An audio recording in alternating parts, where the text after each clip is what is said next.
There are a number of things that people strive to accomplish. Some people want a well-paying job, others might want to spend some time with their family, and then you have the people that would sell their soul for an SNES Junior. Can you guess which one I am? If you can't, I don't think anything will be able to convince you. I've come a long way since last year. Just look what I have to show for it.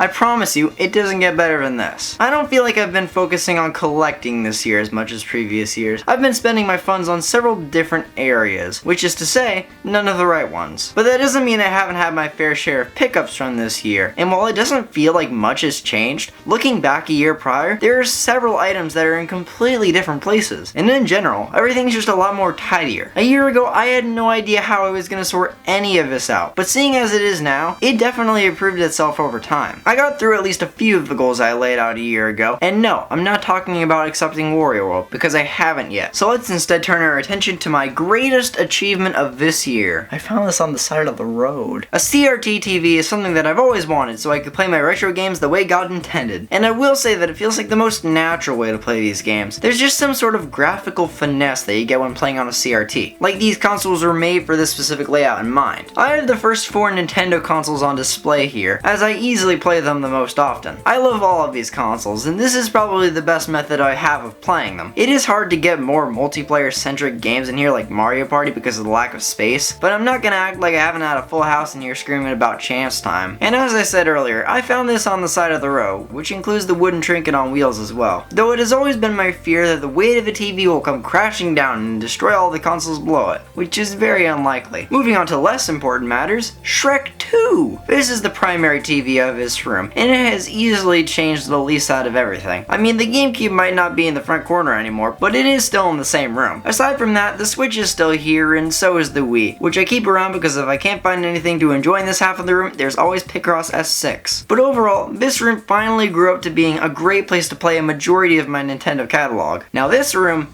I don't even know how I managed to salvage all of this. Right after I reviewed this room last year, I realized that it looked like I was living in poverty. So I made it my mission to make this specific area look as neat as possible. And I think I did a pretty good job of that. The NES and SNES classics are there if I ever get in the mood for high quality emulation. And this is a much better room for multiplayer than the last one. There's actual real estate here. I can imagine putting a good 4 people in here before they all leave me after realizing I'm only into WarioWare Inc. Mega Party games. And with all the leftover controllers being on the bottom, I really can't think of a better way to play retro multiplayer games. But if I'm being honest, this is probably the room I spend the least of my time in when I'm alone, because I don't need all of this space. I just need a door. And for that reason, if I want to play anything that released before I was born, the CRT is my preferred way to play these games. But we haven't even gotten to the game room, the place where my dreams come alive and where my wallet goes to die. I mostly use this room for more modern installments, so don't ask me why there's a PS1. I don't know how that got there. And the other weird thing is that this is also where I keep the SNES, and I think I've been caught playing it a few times out here, so if anything, it's more of a miscellaneous kind of room that I mostly use for modern purposes.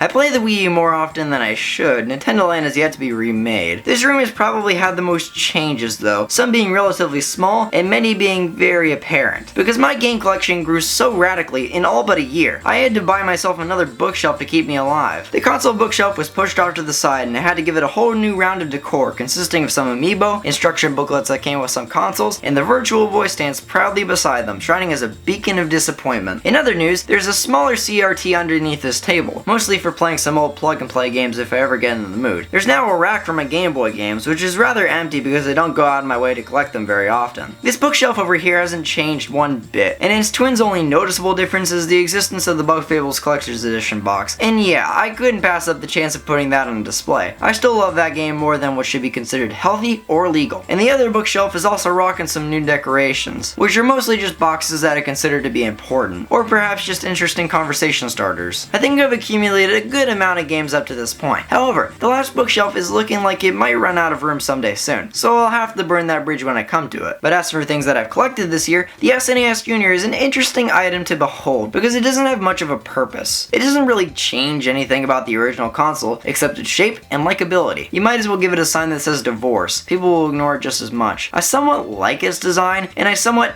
don't. It's more of a mixed bag than anything, and the original model is just way cooler and iconic. The only reason I have this is because I found it in the wild for a pretty cheap price, which is a story that I really want to tell my grandchildren someday. I got an Atari before I got an Xbox. Correction, 2 of them. I'm not the biggest Atari fan, and I'm not a middle-aged man. Things are starting to add up. Atari games are what I'd imagine government supercomputers were running before fun was invented. And after playing them, yeah, they stink. But I mean that in the nicest way possible. I'm never gonna play it in most given scenarios if I want to enjoy myself. But if I ever get an itch for appreciating that at one point in time, this was peak entertainment, then I'd say that whipping out a paddle controller along with Breakout is a nice way to fill that need. Or I could just play hopscotch. I heard that used to be fun too. Sonic Frontiers is a very experimental game, to put it lightly. That would explain the loss of my left arm. I enjoyed this game for what it's worth. I'm not the biggest Sonic fan out there, but I kind of felt obligated to buy it because what else was releasing in November? A Reckoning? It is quite rough around the edges, with the game itself being riddled with jank, but once you find a way to get past that, it's a rather fun open world experience. I feel like all of the locations are just distinct enough to not blend in with one another, though they could be a bit more creative, but the one thing I enjoy in an open world game is how fun it is to explore, and I'd say that it does just enough to enable me to explore the entire map while doing my best to go through all of the supposed fun it has to offer. I didn't expect to enjoy it as much as I did, but after the gun to my head was lowered, this game has a lot of chances to shine. But Mario + Rabbids Sparks of Hope is undoubtedly great. I always liked Kingdom Battle despite its simplicity and everyone thinking it was going to work out horribly, because at the end of the day, it proved itself to be a worthwhile investment. But as for the sequel, they did not have to try this hard. Everything about this game is an improvement over the original, and it is incredible to see. There's new difficulty options, a more varied lineup of side quests, worlds that can be thoroughly explored. The soundtrack is one of the best I've heard in recent years. The battle mechanics are vastly expanded upon, and I got a European copy. What a time we live in. I wasn't all too confident in the idea of a sequel at first because of how many things could have gone wrong. But hey, this game gave me my left arm back, so you have to give it that. Hello Kitty Cruisers is a game that I thoroughly enjoyed. The depth of its characters, its grand story, amazing soundtrack were all reasons why I consider this to be my... Oh wait, that's just Super Paper Mario. In reality,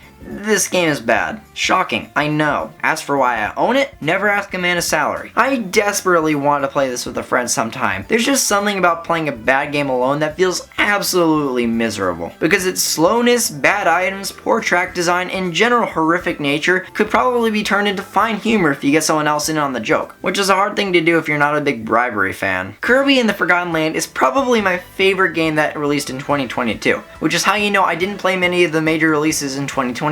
But that isn't to discredit this game at all. It does just about everything the first 3D entry in a series should do. It perfectly translates the formula of 3D games into a marvel of new mechanics and streamlined level design. The story is as grand and over the top as any other game in the series, and the gimmicks it brings are extremely delightful. It was apparent after Star Allies that a change in direction was needed, because it felt like the developers were starting to run out of ideas, especially good ones. But with this game being as fresh and vibrant as it is, it's definitely exciting to look at the future of the Kirby franchise as a whole. As for Mario Party Superstars, it took me this long to get it? Yeah, I got a bit jumpy and decided to buy WarioWare Get It Together instead, which is something that I deeply regret, because while Get It Together was good, Superstars is one of the best Mario Party games I've played. I'm still gonna die on a hill claiming that 6 is the best in the series, but Superstars takes everything good about the first few games and readapts the formula for a modern audience. It's no secret that the more recent Mario Party games have ranged from mediocre to I would smash this game to pieces if I didn't mean to have to go out and buy it again. So it just makes sense that the developers would go back and see what Mario Party used to be in order to understand how to make a better new game in the series. Now Donkey Konga is an experience I'll never recover from. This time I lost both of my arms. That isn't to say that it's bad, but the controller is what makes this game what it is. You can either hit the bongos or clap, which is painful to both my hands and my self-esteem. It's a fine enough rhythm game, and they got some pretty well-known songs in on this one, but I'd be lying if I said I grew attached to the thing. That's something only a day job and some glue would be able to solve. Virtual Boy Wario Land is the best Virtual Boy game, competing with such gripping games as Vertical Force and Waterworld. So the Virtual Boy didn't have many good games, nor did it have the time to really produce them. But Virtual Boy Wario Land is different. It has common decency. I'm pretty sure it's illegal not to. That doesn't mean it's my favorite Wario Land game. It's honestly one of my least favorites. But for being an all-around good experience on the Virtual Boy of all things, it should at least get some brownie points for that. So overall, I made a few wise investments in 2022. I said a few, but my collection grew by a wide margin, and everything is so much cleaner than it used to be. It isn't too large of a spike, and it's nowhere near being something worth bragging about, but I'm fine with it. In other words, I did end up selling my soul for this.